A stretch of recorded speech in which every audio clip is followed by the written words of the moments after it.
Hi hello ನಮಸ್ತೆ. ಹಳ್ಳಿ ಸ್ಟೈಲಲ್ಲಿ ವೆಜಿಟೇಬಲ್ ಪಲಾವ್ನ ಸಿಂಪಲ್ಲಾಗಿ ಯಾವ ರೀತಿ ಮಾಡೋಣ ನೋಡ್ಕೊಂಡು ಬರೋಣ ಬನ್ನಿ.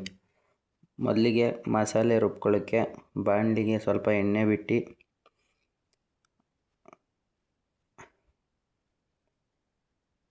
ಹಸಿರು ಮೆಣಸಿನ್ಕಾಯಿ ಒಂದು 8ರಿಂದ 10 ಹಸಿರು ಮೆಣಸಿನ್ಕಾಯಿ, ಒಂದು ಗೆಡ್ಡೆ ಈರುಳ್ಳಿ, ಮಸಾಲೆ ರುಬ್ಬಲಿಕ್ಕೆ ಇದು, ಒಂದು ಸ್ವಲ್ಪ ಶುಂಠಿ, ಒಂದು ಗೆಡ್ಡೆ ಬೆಳ್ಳುಳ್ಳಿ, ಮತ್ತು ಒಂದು ಪೀಸಷ್ಟು ಚಕ್ಕೆ, 1-2-3 ಲವಂಗ ಹಾಕಿ ಫ್ರೈ ಮಾಡಿ.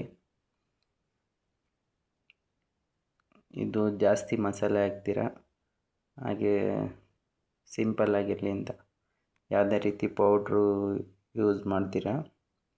ಸೌದೆ ಒಲೆಯಲ್ಲಿ ಮಾಡಿದ್ರೆ ತುಂಬ ಟೇಸ್ಟ್ ಅಂತ ಸೌದೆ ಒಲೆಯಲ್ಲಿ ಮಾಡ್ತಾಯಿದ್ದೀವಿ. ಹಾಗೆ ಕೊತ್ತಂಬರಿ ಸೊಪ್ಪು ಮತ್ತು ಪುದೀನ ಸೊಪ್ಪು ಗ್ರೀನ್ ಕಲರ್ ಬರಬೇಕು ಅಂದರೆ ಈಗ ಸ್ವಲ್ಪ ಜಾಸ್ತಿನೇ ಹಾಕ್ಕೊಳ್ಳಿ. ಈ ಥರ ಫ್ರೈ ಮಾಡಿ. ಹಾಗೆ ಒಂದು ಸ್ವಲ್ಪ ಕಾಯಿ ತುರಿಯನ್ನು ಹಾಕಿ ಫ್ರೈ ಮಾಡಿಕೊಂಡು ಈ ರೀತಿ ಫ್ರೈ ಆಗಿರೋದನ್ನ ಎತ್ತಿ ಜಾರ್ಗೆ ಹಾಕ್ಕೊಂಡು ರುಬ್ಕೊಂಡಿರೋಣ. ನಂತರ ಪಲಾವ್ ಪಾತ್ರೆ ಮಡಗಿ ಅದಕ್ಕೆ ಸ್ವಲ್ಪ ಎಣ್ಣೆ ಹಾಕಿ ಸ್ಪೈಸಸ್ಗಳನ್ನ ಹಾಕಿ ಪಲಾವ್ ಎಲೆ, ಚಕ್ಕೆ, ಸೋಂಪು ಈ ರೀತಿ ಸ್ಪೈಸಸ್ನ ಹಾಕಿ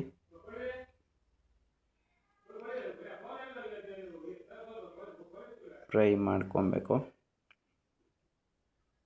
ನಂತರ ಈರುಳ್ಳಿ ರುಬ್ಬಕ್ಕೆ ಒಂದು ಗೆಡ್ಡೆ ಹಾಕಿದ್ದೀವಿ. ಫ್ರೈ ಮಾಡಲಿಕ್ಕೆ 1-2 ಗೆಡ್ಡೆ ಈರುಳ್ಳಿನ ಕಟ್ ಮಾಡಿ ಇಟ್ಕೊಂಡಿರೋ ಈರುಳ್ಳಿನ ಹಾಕ್ತಾಯಿದ್ದೀವಿ.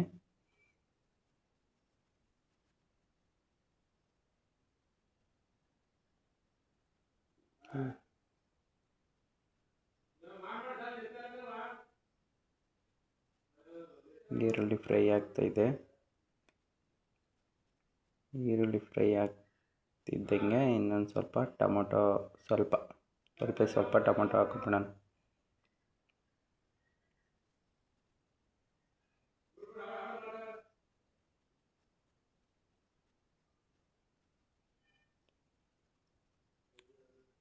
ಈ ರೀತಿ ಕೈ ಆಡಿಸ್ಕೊತಾ ಇರಬೇಕು ಸೌದೆ ಒಲೆಯಲ್ಲಿ ಮಾಡ್ತಿರೋದ್ರಿಂದ. ಮತ್ತು ತರಕಾರಿಗಳನ್ನ ನಿಮ್ಗೆ ಯಾವ್ದು ಬೇಕಾದರೂ ಹಾಕ್ಬೋದು. ನಾನಿಲ್ಲಿ ಬೀನಿಸು, ಗೆಡ್ಡೆಕೋಸು ಮತ್ತು ಕ್ಯಾರೆಟ್ನ ಹಾಕ್ತಾಯಿದ್ದೀನಿ.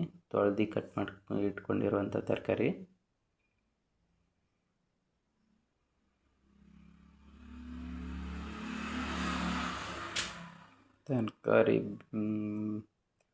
ಇನ್ನು ಫ್ರೈ ಆಗಬೇಕು.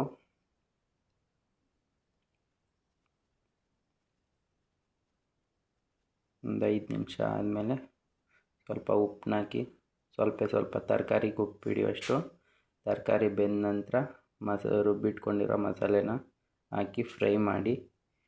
ಮಸಾಲೆ ಬೆಂದ ನಂತರ 1 ಲೋಟ ಅಕ್ಕಿಗೆ 2 ಲೋಟ ನೀರನ್ನ ಅಳತೆಯಲ್ಲಿ ನೀರನ್ನ ಹಾಕಿ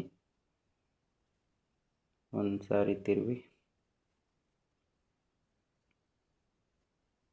ಮತ್ತು ಆವಾಗೇ ತರಕಾರಿಗೆ ಸ್ವಲ್ಪ ಹಾಕಿದ್ವಲ್ವ, ಇವಾಗ ನೋಡಿಕೊಂಡು ರೈಸ್ಗೆ ಎಷ್ಟು ಬೇಕಾಗುತ್ತೆ ಅಷ್ಟು ಉಪ್ಪನ್ನ ಹಾಕ್ಕೊಬೇಕು. ಉಪ್ಪು ಹಾಕಿ ಈ ರೀತಿ ಕುದಿ ಬಂದ ನಂತರ ಈ ರೀತಿ ಚೆನ್ನಾಗಿ ಕುದಿ ಬಂದ ನಂತರ ರೈಸ್ ಹಾಕ್ಕೊಬೇಕು.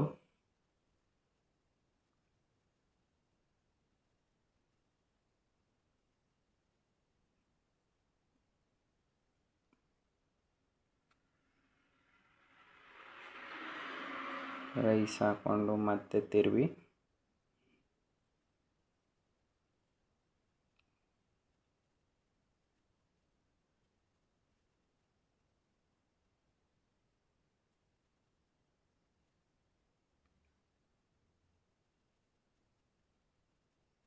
ನೋಡಿ. ಈ ರೀತಿ ಕುದೀತಾ ಇದೆ. ಇವಾಗ ಈ ರೀತಿ ಕುದೀತಾ ಇದೆ.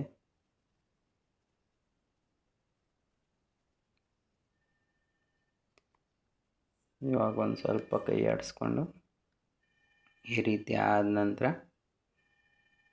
ದಮ್ ಹಾಕ್ಬಿಡ್ಬೇಕು. ದಮ್ ಹಾಕ್ಬಿಟ್ಟ ನಂತರ ಈ ರೀತಿ ಪ್ಲೇಟ್ ಮುಚ್ಚಿ ಪಲಾವ್ ರೆಡಿಯಾಗಿದೆ. ನೀವು ಟ್ರೈ ಮಾಡಿ. Okay guys, thank you.